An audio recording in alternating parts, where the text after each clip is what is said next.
안녕하세요. 세상의 모든 책을 요약해서 들려드리는 리드런의 독서 감상실입니다.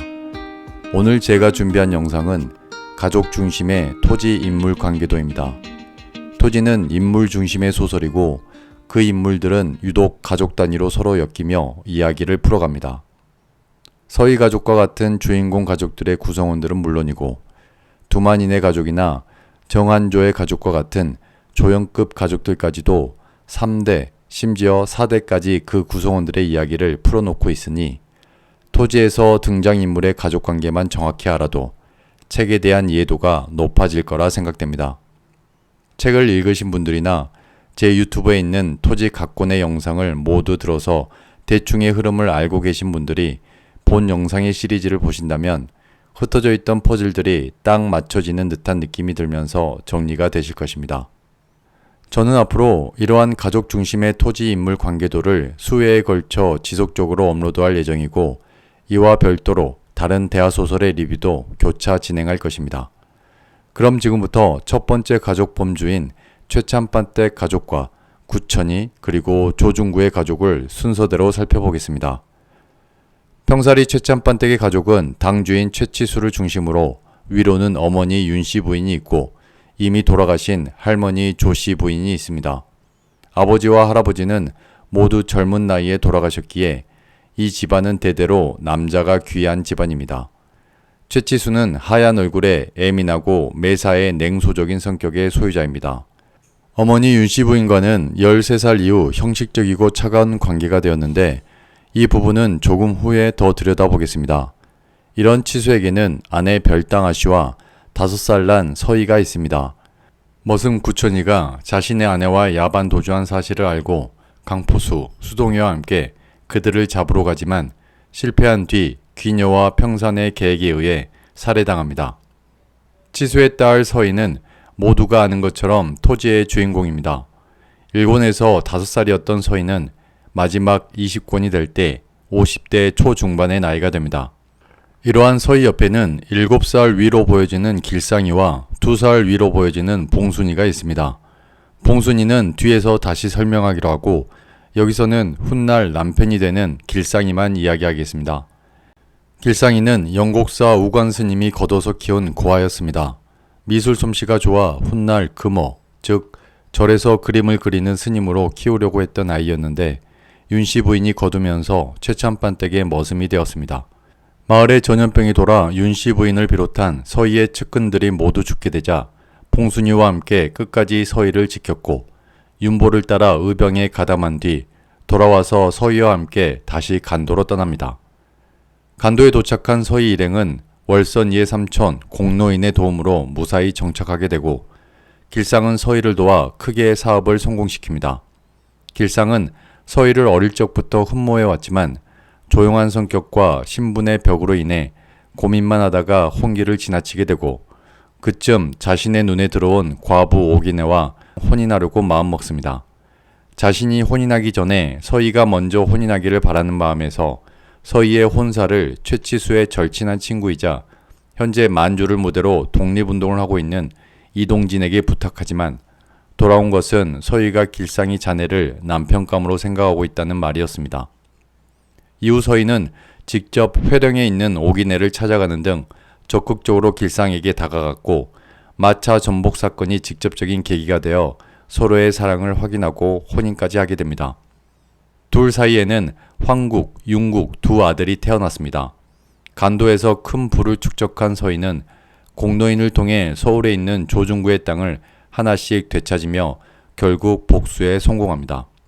이후 가족을 데리고 다시 국내로 들어오지만 평사리로 가지 않고 진주에 정착합니다. 이때 길상은 독립운동을 하겠다는 이유로 간도에 혼자 남게 되지요. 서희는 진주에 오자마자 자신의 성을 김씨로 바꾸고 길상이의 성을 최씨로 바꿨습니다. 이는 두 아들에게 최씨 성을 물려주고자 하는 강한 의지였습니다. 서희는 가족을 버리고 독립운동을 택한 길상이의 행동에 분노를 느끼지만 차츰 용서를 하게 되고 나중에는 송관수, 장연학 등을 통해 독립자금을 보내기도 합니다.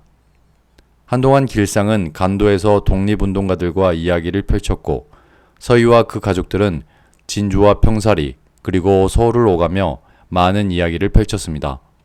이후 사회주의 단체인 계명의 사건을 계기로 길상은 서울 서대문 형무소에 갇히게 됐고 간도에서부터 형무소에 이르기까지 길상이의 이런 일련의 부재 속에 황국이와 윤국이는 아버지를 그리워하며 성장하게 됩니다.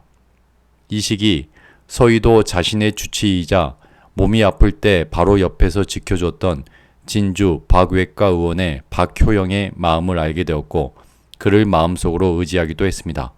서희는 후반부에서 박효영의 자살 소식을 듣고 길상이 앞에서 슬픔을 주체하지 못하며 눈물을 쏟아내기도 했습니다. 한편 형기를 마친 길상은 진주에 돌아왔고 환희가 없는 동학 세력의 새로운 지도자가 됩니다. 관수와 함께 군자금 강탈 사건 등을 주도하며 세력을 다지기도 하지만 결국 시대의 흐름을 거스를 수 없어 동학은 해체됩니다. 이후 길상은 혼신을 다해 도서람에서 관음탱화를 그렸고 이를 완성한 뒤 일제가 만든 최고의 악법 사상범 애방구금령으로 다시 잡혀 들어가게 됩니다.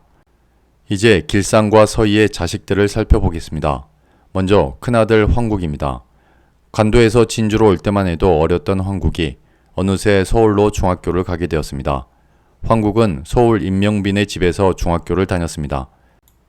임명빈은 서희가 조중구에게 복수할 때 공노인을 도왔던 임역관의 아들이고 토지 중반부의 여주인공급으로 등장하는 임명희의 오빠입니다.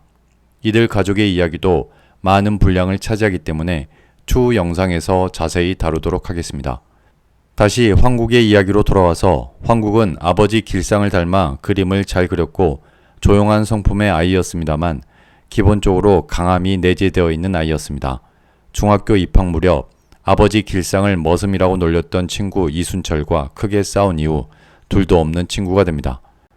황국은 어머니 서희의 뜻에 따라 와세다 대학 법학부에 진학했지만 나중에 자신의 적성을 찾아 미술을 다시 전공하게 되었습니다. 동경에 있는 동안 아버지의 부탁으로 송관수의 아들 송영광을 찾게 되었고 그와 친구가 되면서 훗날 영광과 양현이 만날 수 있는 이야기 고리를 자연스럽게 만들어 놓습니다. 동경에서 서울로 돌아온 황국은 어머니 서희가 마련해준 해화동 집에 귀가하며 중학교에서 미술을 가르쳤습니다. 방직 공장을 하는 황태수의 막내딸 황덕희를 아내로 맞아 결혼했고 아들 재영을 낳았습니다. 덕희는 뒤에서 설명한 기와의 친딸이자 서희의 양녀 양현과 갈등을 빚기도 합니다. 서희의 차남 윤국은 형 황국에 비해 성격이 거칠고 적극적입니다.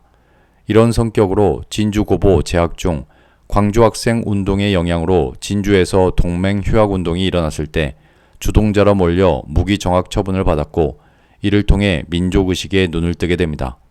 아버지 길상이 계명의 사건으로 서대문 형무소에 잡혀 있을 때 독립운동을 위해 무작정 서울로 가출했고 다시 돌아와서는 주막에서 일하는 수기에게 잠시나마 좋은 감정을 느끼기도 했습니다. 기와의 딸 양현을 좋아했지만 자신의 사랑이 거부당하자 학병의 지원에 일본이 일으킨 태평양 전쟁 속으로 뛰쳐들어갑니다. 양현의 이야기는 추후 봉순인의 가족을 설명하는 곳에서 다시 자세히 살펴보겠습니다. 이제 촌수로 따지면 서희의 삼촌이 되는 구천이, 즉 환희를 소개합니다. 구천이를 알기 위해서는 윤씨 부인의 비밀을 먼저 알고 가야 합니다. 최추수의 어머니 윤씨 부인은 영곡사 절에 기도하러 갔다가 그곳에서 숨어 지냈던 동학당 대장 김계주에게 겁탈당합니다. 김계주는 영곡사 주지 스님인 우관 스님의 친동생이었습니다. 김계주에게 겁탈당한 윤씨 부인은 집에 돌아온 뒤 시름시름 앓았고 윤씨 부인을 진맥했던 당시 최참반댁의 주치의 문희원은 윤씨 부인의 몸에서 태맥이 흐른다는 것을 알게 되지만 끝까지 비밀을 지켜줍니다. 당시 마을의 무당 월선내는 윤씨 부인이 절에서 1년을 보내야 몸에 붙은 귀신이 떨어져 나갈 거라고 거짓말을 했고 이 덕에 윤씨 부인은 당시 시어머니인 조씨 부인에게 임신 사실을 들키지 않고 절에 가서 아이를 낳을 수 있었습니다. 그때 낳았던 아이가 바로 김계주의 아들 구천이, 즉 환희입니다. 윤씨 부인은 절에서 10달을 보낸 뒤 구천이를 출산하고 최참반댁으로 돌아왔습니다. 이때가 치수의 나이 13살 때의 일이고 이때부터 윤씨 부인은 아들 치수를 멀리하게 됩니다. 이러한 전 과정을 알았던 사람은 문의원, 무당 월선내, 그리고 윤씨 부인을 따라 절에 함께 들어갔던 갓난 어멈과 바우 아범이었습니다. 이들은 죽을 때까지 비밀을 지켰고 윤씨 부인은 이들에게 여러 방법으로 보답했습니다. 무당 월선내의 딸 월선이가 결혼에 실패해 평사리로 돌아오자 하동 읍내에 주막을 차려줬고, 세월이 흘러 할멈이 된 갓난 할멈이 제사 지낼 후손이 없는 것을 걱정하자 두만이네에게 땅을 주고 갓난 할멈과 바우 할아범의 제사를 지낼 수 있도록 마련해 줬습니다. 다시 구천이로 돌아와서 태어나자마자 절에 맡겨진 구천이는 아버지 김계주를 따라 여기저기 돌아다녔고 동학란이 일어날 때도 아버지와 함께 했습니다.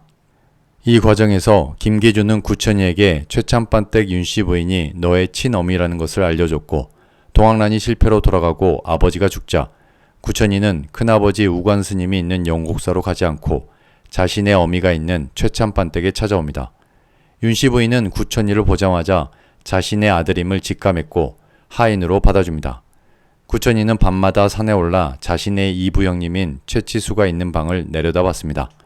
그러던 어느 날 구천이는 별당 아씨와 함께 야반 도주를 했고 둘은 최치수와 강포수의 추격에 쫓겨 지리산과 묘양산으로 도망치고 결국 별당 아씨는 묘양산에서 죽게 됩니다. 별당 아씨가 죽자 지리산으로 혼자 들어온 구천이는 예전 자신의 아버지 김계주와 함께 동학생활을 했던 운봉 양재곤 노인을 우연히 만났고 그의 도움으로 지리산을 중심으로 하는 동학당을 이끌게 됩니다. 이 과정에서 동학당 내 다른 의견을 가진 윤도집, 지산만 등과 대립과 반목도 하고 간도에 들어가 길상과 함께 몇 날 며칠을 함께 뒹굴며 광란의 주연을 벌이기도 합니다. 이후 사이비 종교 교주가 된 지산만의 밀고로 체포되었고 경찰서 유치장에서 스스로 자결하며 생을 마감합니다. 환희가 동학 세력의 리더가 된 이후부터 환희 옆에는 항상 강쇠라는 이름의 장사가 따라다니는데요. 강쇠를 비롯한 동학당 사람들에 대해서는 추후 다시 설명하겠습니다. 이제 최참반댁 혈육의 마지막 격가지인 조중구 가족에 대해 살펴보겠습니다. 조중구는 최치수 할머니 조씨 부인의 오빠의 손자입니다. 조중구가 최치수보다 2살이 많으니 조중구는 최치수의 육촌 형님, 즉 제종형이 되겠습니다. 이런 조중구는 특별한 이유 없이 평사리 최참반댁에 머물면서 시간을 보냈습니다. 최치수와 윤씨 부인의 무시에도 불구하고 꿋꿋하게 버티더니 최치수가 살인사건에 의해 죽고 윤씨 부인이 전염병으로 죽자 최참반댁을 송두리째에 삼켜버립니다. 조중구의 아내는 홍씨 부인인데 사악하기가 조중구보다 한 수 위인 여자입니다. 이들 사이에는 등이 꼽추인 조병수라는 아들이 있습니다. 병수는 장애를 가지고 태어났다는 이유로 자신의 엄마인 홍씨 부인에게서조차 사랑을 받지 못하고 자라지만 심성만큼은 어느 누구보다 곱고 착합니다. 최참반댁의 재산을 탐하는 부모의 악행을 부끄러워하지만 힘이 없는 자신이 할 수 있는 일은 외부와 차단된 독방에서 책을 보는 일뿐이었습니다. 조중구와 홍씨 부인이 서울로 올라가면서 평사리 최참반댁에 버려지다시피 했고 수차례 자살을 시도하지만 결국 통영으로 건너가 소목릴, 즉 목공장인이 됩니다. 서희의 복수에 모든 것을 빼앗긴 조중구는 남은 평사리 집을 팔아 서희에게 받은 5,000원으로 전당포와 고리대금업을 하며 재기를 노렸으나 그것도 실패로 돌아갑니다. 그 사이 홍씨 부인과는 헤어집니다. 결국 늙고 병들게 된 조중구는 통영의 병수를 찾아왔고 병수는 그런 아비 조중구가 죽을 때까지 지극정성으로 모십니다. 병수는 아버지의 악행을 자신이 대신 뉘우친다는 마음으로 도피 중인 서기에게 은신처를 제공하기도 했고 중후반부 지리산 세력으로 자리잡은 도소람 주지스님 소지감과 해도사하고도 친구가 됩니다. 조병수에게는 통영에서 자리잡은 조남현, 조종현 두 아들이 있습니다. 이들의 비중은 극히 적어 생략하도록 하겠습니다. 여기까지 가족 중심의 토지 인물 관계도 1탄을 모두 살펴봤습니다. 다시 한번 간단하게 정리하면 최참반댁의 당주 최치수를 중심으로 위로는 윤씨 부인, 그 위로는 조씨 부인이 있고 밑으로는 서희, 그리고 서희의 남편 길상이 있습니다. 그리고 그들에게는 최황국, 최윤국이라는 두 아들이 있습니다. 최황국은 황태수의 딸 황덕희와 결혼하여 최재영을 낳았습니다. 최윤국은 양현에게 사랑을 거부당하자 학병으로 지원합니다. 그리고 윤씨 부인의 또 다른 아들 구천이, 즉 김환이 있습니다.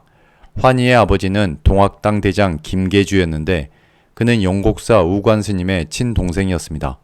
조중구는 최치수 할머니 조씨 부인의 오빠의 손자입니다. 즉 치수와는 육촌관계인데 촌수가 중요하다기보다는 그냥 최참반댁 외가 쪽의 먼 친척 형님 정도로 생각하면 되겠습니다.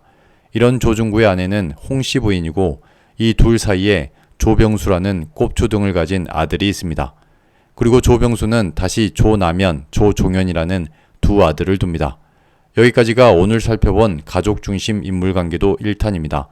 첫 시도였는데 어떻게 보셨는지 모르겠습니다. 지금까지 유익하셨다면 구독, 좋아요, 알림 설정 부탁드립니다. 감사합니다.